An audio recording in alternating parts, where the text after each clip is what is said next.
Hi Sandy friends, Mayor Zoltansky coming to you on a beautiful sandy day. I'm here for the dedication of the bridge at Willow Green Circle.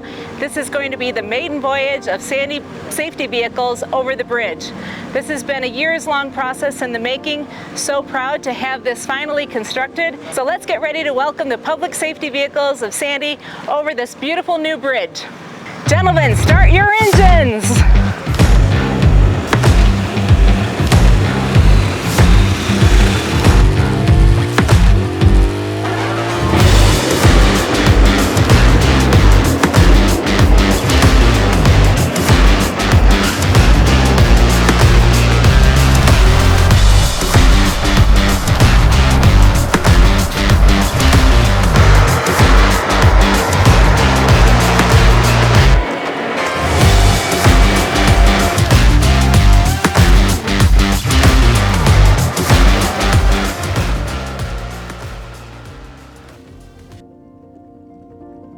Here with Public Works Director Ryan Kump. Ryan, can you tell us a little bit about the history of this bridge project, how long it's been in the makings and the planning? What was the need for it? Why did we need the bridges replaced in the first place? Great question, Mayor. These bridges were first constructed in the early 90s and were annexed into Sandy City in 2016. At that time, we evaluated them and realized that they were prematurely failing, so we began exploring options to replace them as back as 2016.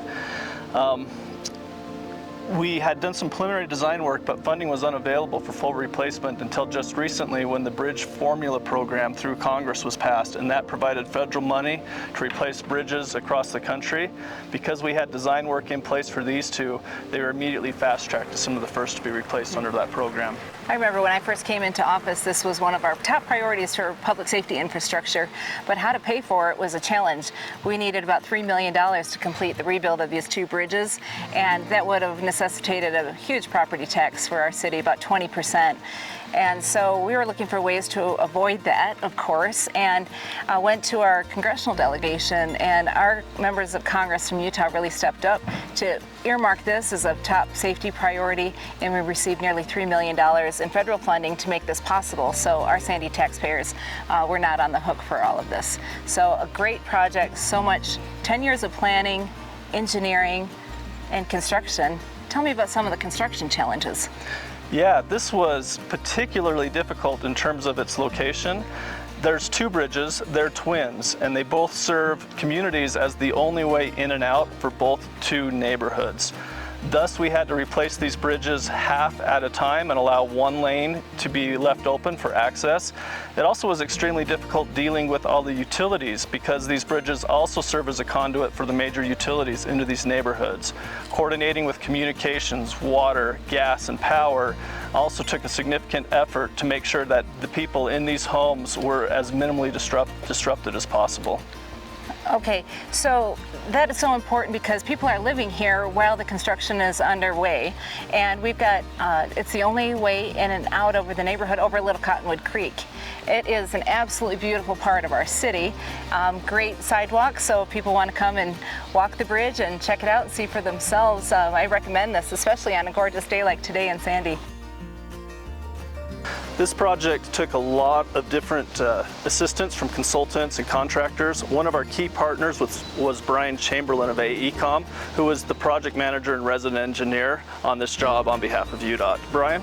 We've got Brian with us today. Hi Brian. Hello. Thanks for your great work. Thank you. Thanks for being here today, Brian.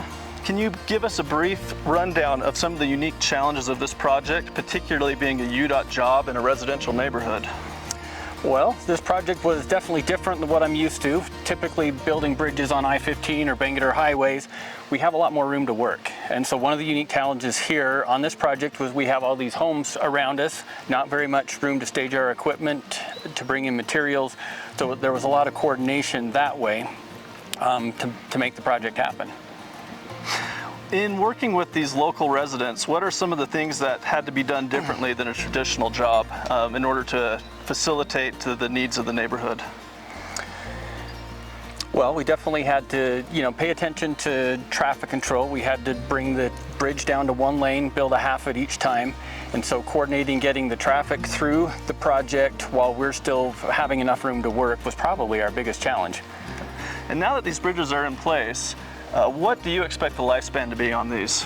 I believe they were designed for 75 years, so well past my lifetime. So we shouldn't need to be replacing these again for another generation at least. Absolutely. They look beautiful. Thank you so much. Thanks you. for all your great coordination and teamwork. Ryan, next I'd like to welcome the general contractor, Pride Construction. Larry Brown, come on in. I'd love to hear your perspective. Thank you.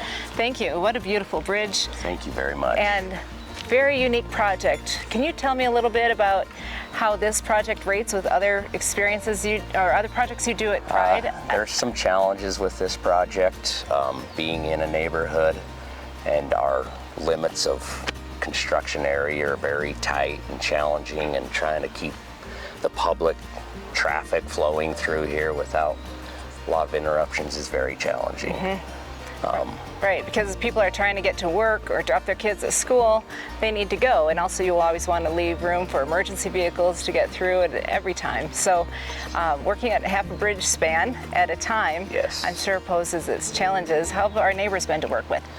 Neighbors have been really good, understanding that we're right in their front yards with some of them, so we don't have a lot of complaints with that. Good, good. Well, I've heard a lot of things at City Hall about how your team managed the site and how they're very accommodating to residents to make sure that they could get through. And tell me about working through, like you work deep into the winter season. We did, yeah. We've closed this down about Christmas time. And so we got into a few snowstorms and a little winter weather, but You had to it's dig out. It's manageable. Right, the last time I was here, it was rebar and slabs that were the footings for the roadway, and now to see it finished, Yeah. it's got to give you a great sense of satisfaction. Yes, we are very, very happy to be wrapping this up and on time. And to see So- your work in such a stunning location. I mean, a great showcase of the quality of the work of Pride Construction. You really live up to your name on this one. Thank you. Larry, thank you so much to you and your team. I know they're so dedicated to our Sandy residents and creating an enduring project in our infrastructure that will serve the safety of our residents for generations to come. Thank you very much. Thank you. Appreciate it. Thank you. Sir. Thank you. Finally, to our Sandy residents who now will be able to enjoy a more connected community as a result of these safe bridges. May they enjoy them in safety and connectivity for generations to come, keeping this community safe, secure, and connected.